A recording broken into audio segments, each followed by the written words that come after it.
స్వామి వారి గురించి అనేక మంది అనేక విధాలుగా అడుగుతున్నారు, తెలుసుకుంటున్నారు. అందరినీ సమానంగానే చూడాలి అన్నది స్వామి నియంత్రణ.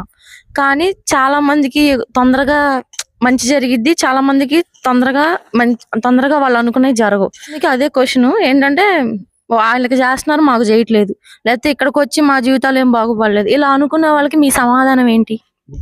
చక్కని ప్రశ్నమ్మా. ఇది వెంకటేశ్వర స్వామి వారి దగ్గరికి వచ్చిన తర్వాత మాకు ఎందుకు జరగవు అనే ప్రశ్నకి అనేక మందికి స్వామివారే మాట చెప్పారు. వాళ్ళు ఉండేదాన్ని బట్టే కదయ్యా మనం ఉండేది అనేది. ఈ ఆయనే కాదు, పరమాత్మ తత్వం అంతా కూడా భగవత్ తత్వమే. అసలు భగవత్ తత్వం అంటే ఏంటో తెలుసుకోవాలి. భగవంతుడి గురించి మనం మాట్లాడుకుంటున్నాం కాబట్టి అసలు భగవత్ తత్వం ఏంటో తెలుసుకోవాలి. ఏ రూపంలో పరమాత్మ ఉన్నా ఎవరు చేసినా ఒకటే చేస్తాడు, మంచి చేయటమే భగవంతుడి పని. ఆ మంచి చేస్తున్నాడు కాబట్టి తెలుసుకొని మనం ఆ అడుగుజాడలు నడిస్తే ఎప్పుడు వాళ్ళతో ఉంటామంట. కానీ మనము ఎలా ఉంటున్నాం? మానవ జీవితం ఎలా ఉంటుంది? భగవంతుడి దగ్గరికి ఒక 10 నిమిషాలు వచ్చి వెళ్ళిపోతాం, దర్శించుకొని వెళ్ళిపోతున్నాం. తర్వాత అది నీలో ఉండదు కదా, నువ్వు వేరే ఆలోచనలోకి వెళ్ళిపోతావు. మనకు కావలసిన పనులు, మనకు కావలసిన విధానాలు, మనకు కావలసినట్టుగా మనం జీవిస్తుంటాం. మనం అనేక వాంఛల్లో ఉంటాం. ఇదంతా సంపాదనని, ఆదాయం అని, మన జీవితం అంతా అదే ఉంది. వాళ్ళ ప్రతి ఒక్కరు చేసేది అదే పని. కాబట్టి వాళ్ళకి ఎలా జరగాలనేది నిర్ణయించేది ఎవరు? పరమాత్మ ఏం చెప్తున్నాడు? నువ్వు ఉండేదాన్ని బట్టి నేను ఉంటానంటాడు. అదొకటి. దానికి అర్థం కూడా పాపపుణ్యాలు. మంచి చేస్తే పుణ్యము, సత్కర్మ దుష్కర్మ చేస్తే చెడు కర్మ చేసిన రోజున రెండు లిఖితమైపోయి ఉంటాయి. కాబట్టి దాని ప్రకారం అది సృష్టిలో జరుగుతూ ఉంటుంది. దాన్ని వెంకటేశ్వర స్వామి మార్చరు. కానీ అక్కడికి వస్తే అదే మారుతుంది. ఇప్పుడు మనకి అది వదిలించుకోకుండా నేను వెంకటేశ్వర స్వామి దగ్గరికి వచ్చాను అని నాకుంటే, ఇప్పుడు మనలో కోపము, రాగము, దేశం, అసూయలు ఉంటాయి. ఎంత తొందరగా పోవు. ఒకసారి స్వామి గారు నేను కూడా అడిగా, స్వామి నాకు చాలా అనుభవాలు ఇచ్చావు, నాకు కోపం తీయచ్చు కదంటే ఒకటే మాట చెప్పాడు ఆయన. అయ్యా ఈ కోపం తీస్తే నువ్వు 7 ఉండవులు అయ్యా అన్నాడు.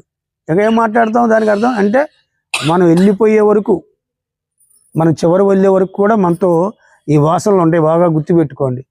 అనేక ఆలోచనలు మనలో ఉంటాయి. అందుకే ఈ ఆలోచనలు చంపడానికి మహనీయులు ఏం చెప్పారు? ధ్యానం. దర్శించినంత మాత్రం ఇందాక ఏం చెప్పాను, దర్శించడం వల్ల మేలు జరుగుతుంది. నామం చేయడం వల్ల మేలు జరుగుతుంది. నువ్వు ఉండడానికి మన సంతోషానికి కావాల్సిన వనరులు ఆయన ఇస్తున్నాడు. కానీ అక్కడి నుంచి తెలుసుకొని నువ్వు వెళ్తే ఈ లోపల ఉన్నాయి, అప్పుడు బయటికి పోతాయి. ఇప్పుడు నువ్వు అడిగింది ఏంటి? బయటికి అడిగావు. బయటే కదా అడిగింది. బయటకు కావాల్సిన వసతులన్నీ అడిగావు.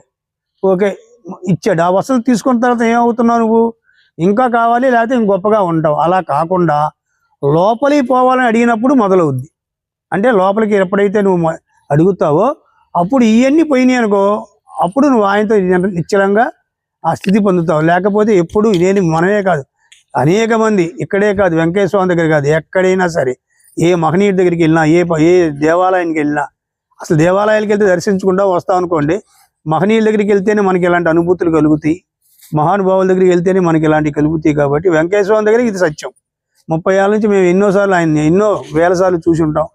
ఆయన స్పర్శ, ఆయన వాక్కుని, ఆయన విధానాలని ఈ రూపంలో, పరమాత్మ చైతన్యం కదా, ఈ రూపంలో ఆ అనుభూతి పొందాం కాబట్టి చెప్పగలుగుతున్నాం. అందుకని లోపలికి పోయేంత వరకు మనం ఇలాగనే ఉంటాం. ఇక ఎవరు ఏదని చెప్పినా ఆయన తీస్తాడంటే తీస్తాడు, మళ్ళీ వస్తాయి. వాళ్ళ ఇంట్లో అన్నం వండుకున్నాం, అయిపోయింది, రేపు వండుతాం. రోజు వండుతూనే ఉంటాం అన్నం. ఎందుకని? రోజు తినాలి కాబట్టి. అవి రోజు అలాగనే ఉంటాయి. అవి పోయే వరకు మనం గురువుని అంటాడు. అందుకే గురువుతో సాంగత్యం పెంచుకోమంటారు. సజ్జన సాంగత్యానికి అలవాటు పడాలి, సత్సంగాలకు అలవాటు పడాలి. ఏ రోజు అసలు సాయంత్రం పల్లెటూరులో ఒకప్పుడు సాయంత్రం పూట అన్ని పొలం పనులన్నీ చేసుకొని ఇంటికి వచ్చి స్నానం చేసి పక్కన దేవాలయాలు ఉంటే అక్కడ కూర్చొని భజన చేసుకునేవాళ్ళంట. ఇవాళ అసలు ఆ కాలమానమే లేదు. టీవీలకు ఎత్తుకుపోయాం. కారణం టీవీ ఏం చెప్తుంది మనకి? టీవీ మనకు రజోగుణం నేర్పుతుంది కానీ సత్వగుణం ఏమో నేర్పట్ల. అంటే మనం ఏ గుణాల్లోకి వెళ్ళిపోతున్నాం? నువ్వు అడిగిన ప్రశ్నకి ఏంటంటే, మనలో ఇవన్నీ పోనంత కాలము ఇక్కడే కాదు, ఎక్కడికి వచ్చినా సరే ఈ మనతో ఉంటాయి. ఇవాళ వెంకటేశ్వర స్వామి దగ్గరికి వచ్చాము, 1 గంట కూర్చున్నాం, తర్వాత మళ్ళీ ఇంటికి వెళ్ళి మన కార్యక్రమం మనం ఉంటాం. కానీ ఈ గుణాలు మనతో ఉంటాయి. వీటిని ఎలా పోగొట్టుకోవాలంటే సాధన, లేకపోతే గురువు యొక్క నీకు అనంతమైన విశ్వాసం కలగాలి, ఆయన పట్ల నువ్వు కూర్చోగలగాలి, ఆయన స్పర్శ అనుభూతిని పొందాలి.